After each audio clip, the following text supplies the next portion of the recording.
নমস্কার বন্ধুরা, সোমা কুকসের সবাইকে স্বাগত জানিয়ে আজকে চলে এসেছি পৌষের সন্ধ্যায় চায়ের সাথে যদি গরম গরম দুটো মালপোয়া হয় তবে কিন্তু খেতে দারুণ লাগে। ঠান্ডা বলে কথা, তবে ঠান্ডার সময় কিন্তু এই ধরনের খাওয়াগুলো একটু ভালো লাগে খেতে।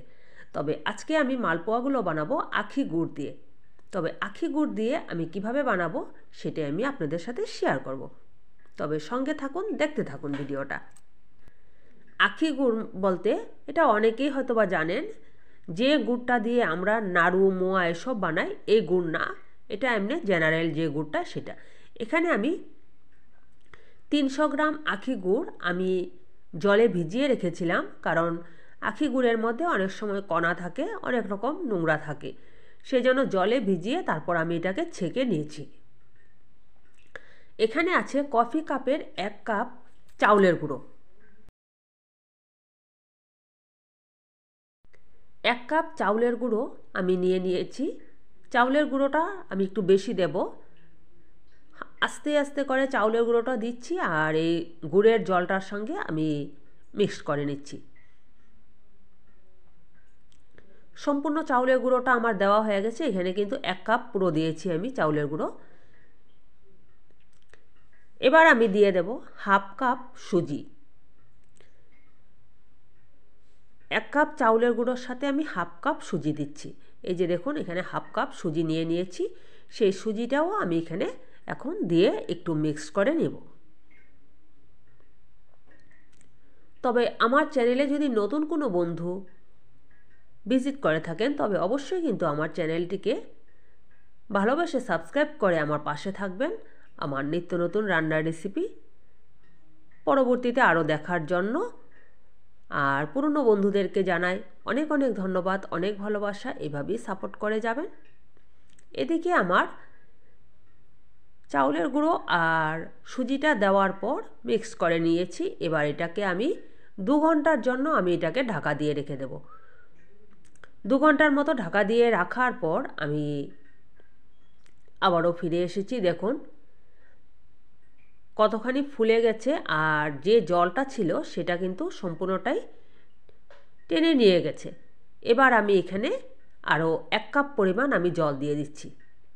কফি কাপেরই 1 কাপের মতো আমি জল দিয়ে দিলাম এখানে। এবার আমি এখানে হাফ কাপ ময়দা নিয়েছি, সেই ময়দাটা আমি এখন এখানে অ্যাড করে দিলাম।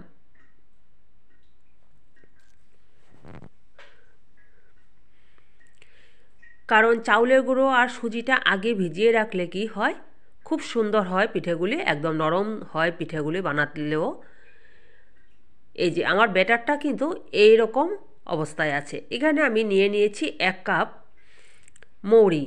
মৌরিগুলোকে একটু হাতে একটু ডলে নিয়েছিলাম, সেই মৌরিটা দিয়ে দিলাম। যে কোনো মিষ্টি রান্নাতে যদি সামান্য একটু নুন দেওয়া যায় তবে কিন্তু স্বাদের ব্যালেন্সটা খুব সুন্দর আসে। এখানে আমি 1 চিমটি নুন দিয়ে দিয়েছি। এবার আমি একটা হ্যান্ড ব্লেন্ডারের সাহায্যে এটাকে আমি খুব সুন্দর করে একটু মিক্স করে নেব, কারণ ময়দাটা আমি পরে দিয়েছিলাম, ময়দাটা একটু দানা দানা আছে, তার জন্য এই ব্লেন্ডারটার সাহায্যে আমি ভালো করে এটাকে ব্লেন্ড করে নিচ্ছি। এই ক্ষেত্রে আপনারা যদি মিষ্টিটা আরেকটু বেশি খেতে চান তবে কিন্তু আরও একটু গুড়ের পরিমাণটা বাড়িয়ে দেবেন, বা এখানে চিনিও দেওয়া যেতে পারে। আমি মিষ্টিটা একটু হালকা মিষ্টিতেই রাখবো, সেজন্য আমি কিন্তু এখানে মিষ্টিটা একটু কম দিয়েছি।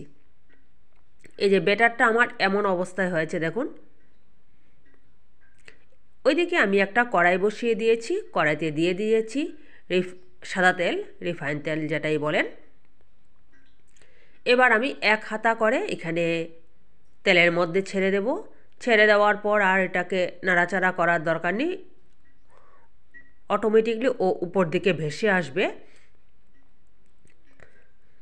উপর দিকে ভেসে আসার পর আমি এটাকে উল্টে দিলাম। যখন হালকা ব্রাউন কালার হয়ে আসবে, আমার কিন্তু গ্যাসের আঁচটা একদম মিডিয়াম আঁচে আছে। গ্যাসের আঁচটা প্রথম তেলটা গরম করে তারপর গ্যাসের আঁচটা কিন্তু মিডিয়াম করে দিতে হবে, না হলে পিঠেগুলি দেওয়ার সময় সঙ্গে সঙ্গে এটা লাল হয়ে যাবে, অথচ ভিতরটা কিন্তু কাঁচা থেকে যাবে। তার জন্য মিডিয়াম আঁচে করে এটাকে সুন্দর করে একটু ভাজতে হবে।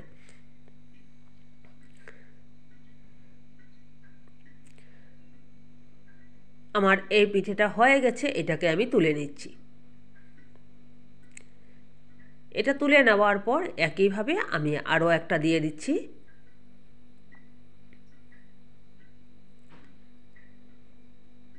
একই সাইজের একটা হাতা দিয়ে দিলে কি হয়, তবে পিঠের সাইজগুলো খুব সুন্দর হয়, একই রকম সাইজ হয়, দেখতেও ভালো লাগে।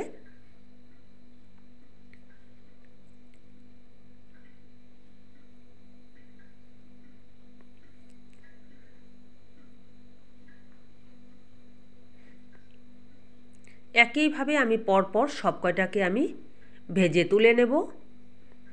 তবে এইভাবে যদি মালপোয়া বানানো যায় তবে কিন্তু খেতেও দারুণ লাগে, খুব সুন্দর ফুলেও ওঠে পিঠেগুলো।